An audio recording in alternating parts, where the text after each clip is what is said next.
गणित संक्रिया के अंतर्गत 4 चिन्हों का अध्ययन कर चुके हैं। अध्ययन कर चुके हैं कि नहीं कर चुके हैं?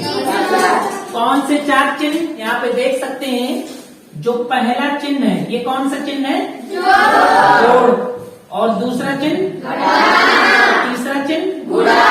और अगला चिन्ह? ये 4 चिन्हों से संबंधित जोड़ना, घटाना, गुणा और भाग, ये आप लोग कर लेते हैं कि नहीं कर लेते? कर लेते हैं। अब यहाँ पे ये 4 कोष्टक और दिए गए हैं। अभी इनको आप लोग जानकारी ले लेंगे और डिटेल्स में इनके बारे में बताएंगे आगे। सबसे पहले यहाँ समझ लेते हैं, जो इस प्रकार का ये लाइन खींची हुई है, इसको बोलते हैं रेखा कोष्टक। कौन सा कोष्टक बोलते हैं? रेखा कोष्टक। दूसरा है छोटा कोष्टक और अगला और अगला। अब ये समस्या आ रही है कि गणित में जैसे इस तरह के सवाल दिए गए होंगे। कैसे सवाल? यहाँ पर चारों चिन्ह में से किसी न किसी चिन्ह का प्रयोग हुआ होगा और उनके साथ साथ छोटा कोष्टक, रेखा कोष्टक, मंझला कोष्टक और बड़ा कोष्टक, इन चारों कोष्टकों में कोई ना कोई कोष्टक लगा होगा। तो इस प्रकार के सवालों को क्या कहते हैं हम? इस प्रकार के सवालों को हम कहते हैं सरलीकरण। सरलीकरण का मतलब होता है इंग्लिश में सिंप्लीफिकेशन। अब इनको हल कैसे करते हैं? इनको हल करने के लिए एक नियम बनाया गया है। 18वीं शताब्दी में गणितज्ञ थे अकिलिस रिसेलफेल्ड। उन्होंने एक नियम बनाया था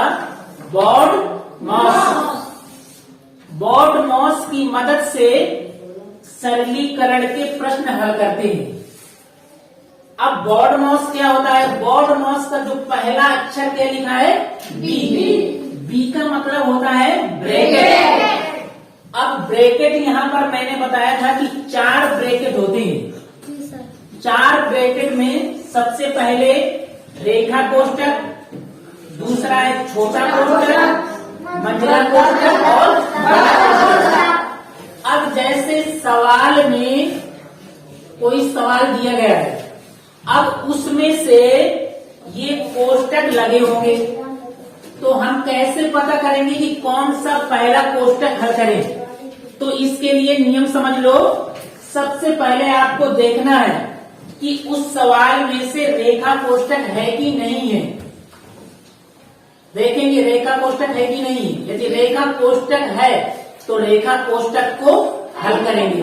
यदि रेखा कोष्टक नहीं है तो दूसरे नंबर पर देखेंगे छोटा कोष्टक है कि नहीं। फिर तीसरे नंबर पर देखेंगे मंझला कोष्टक है कि नहीं। फिर अगले नंबर पर बड़े कोष्टक को हल करेंगे। ये चीज समझ में आ गई कि नहीं आ गई?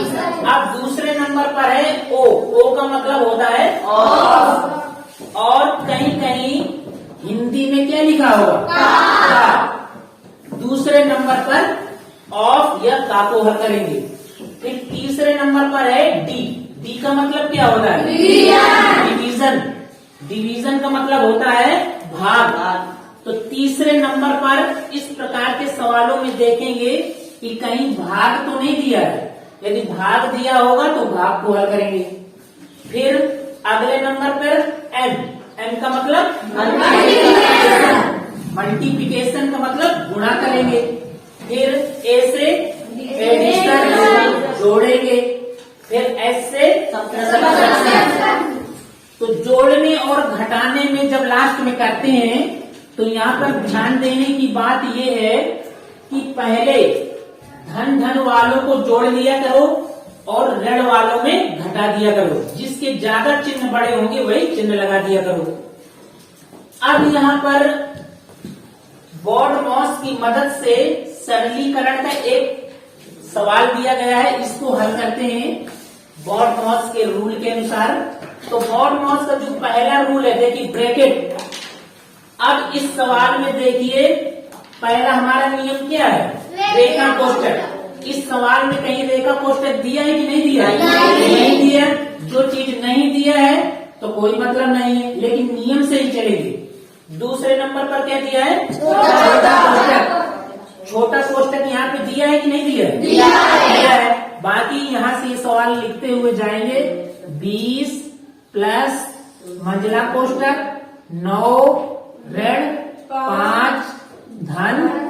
अब छोटा कोष्टक के अंदर 6 ऋण 2 लिखा है, कितना आएगा?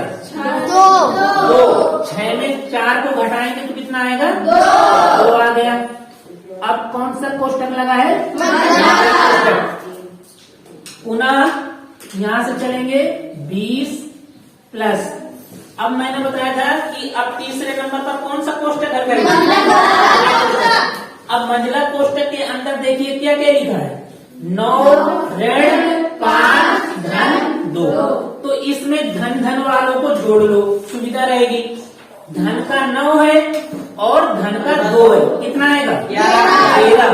और 11 में 5 घटा देंगे, कितना आएगा? 6। यहाँ लिख दो 6। मंझला कोष्टक टूट गया। अब लास्ट में क्या बचा? 20 धन 6, कितना आ जाएगा? 20। धन का 20 है, धन का 6 है, तो कितना हो जाएगा? 20। सवाल समझ में आए नहीं आए? आप लोग अपने लिए ताली बजा लो।